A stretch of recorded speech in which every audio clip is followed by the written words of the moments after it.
Okay, let's talk about German. Are you staring at words like der, die, and das and just feeling lost? Like, why do they keep changing all the time? Well, you are definitely not alone. But what if I told you there's one, just one, super simple trick that makes a huge chunk of German grammar finally make sense? Stick with me, because we are about to crack the code on the accusative case. All right, first things first. To get why these articles change, we gotta back up a tiny bit and think about what words are actually doing in a sentence. See, every sentence is like a mini play, and in that play, we need to figure out who's the main character and who or what is just part of the scenery being acted on. So yeah, think of it like this. Every simple sentence has two main players. You've got the doer, that's the person or thing actually doing the action. In fancy grammar terms, that's our subject or the nominative case. And then you've got the receiver. That's the person or thing the action is happening to. And that, my friends, is the direct object, which is the whole reason we're here, the accusative case. Let's make this super, super simple. Take the sentence, the man eats the apple. I mean, it's totally obvious, right? Who's doing the eating? The man. He's our subject. And what's getting eaten? The apple. That's our direct object. See? Easy peasy. Okay, and this is where English and German go their separate ways. In English, we know the apple is the object just because of where it is in the sentence. Word order is king. But German, German does something different. And honestly, it's kind of brilliant. It actually changes the article, the or a, to literally signal, hey, I'm the direct object. That tiny change, that's the entire secret of the accusative case. All right, you ready for this? Take a deep breath, because what I'm about to tell you, this is it. This is the key that unlocks this whole thing. If you forget everything else, please remember this one part. We're calling it the golden rule. So the big question is, if the article for the direct object has to change, which one is it? I mean, you've got the feminine die, the neuter das. Do they all change? It sounds like a total nightmare, doesn't it? Nope, it's just one. I am not kidding. Only the. The masculine, that's it. Only the masculine articles ever change in the accusative case. And knowing this one tiny thing is going to make your life so much easier. Just look at this chart. It lays it all out perfectly. Focus right on that top row, the masculine one. You see it? Der becomes den. Ein becomes einen. Now let your eyes drift down to the other rows, feminine, neuter, plural. What do you see? Nothing.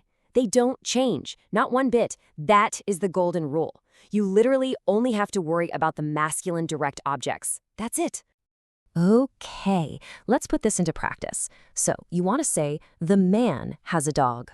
Well, Hund, dog, is masculine, so ein has to become einen. Der Mann hat einen Hund. Perfect.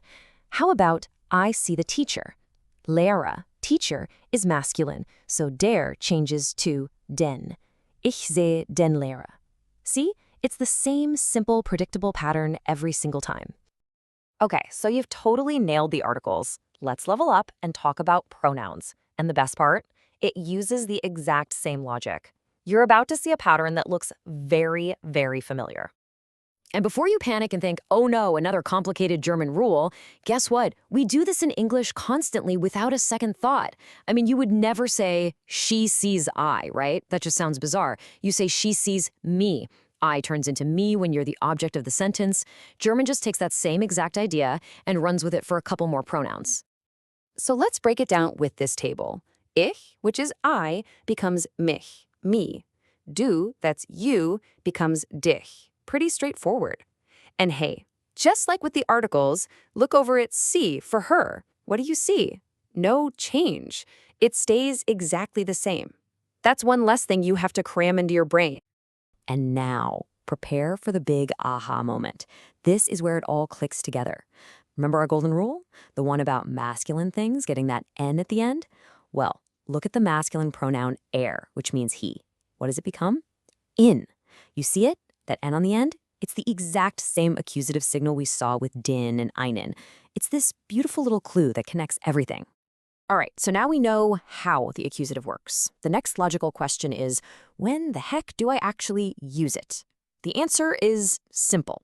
The verb is the boss. The verb runs the whole show, and it will tell you exactly what you need to do. And here's the really great news.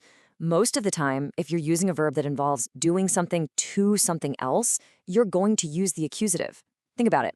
Verbs like to have, to need, to buy, to see. All of these have a direct object, a receiver of the action.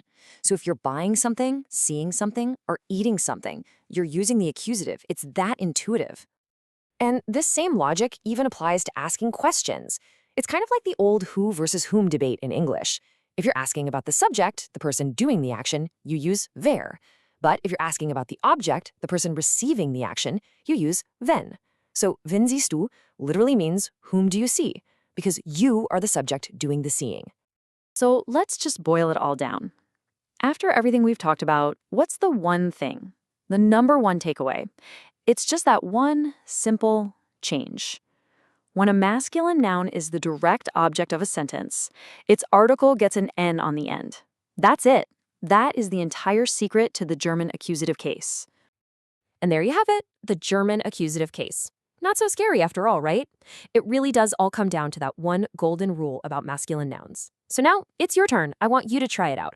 Drop a comment below and write me one sentence using either den or einen. Let's put your new grammar superpower to work. You can totally do this.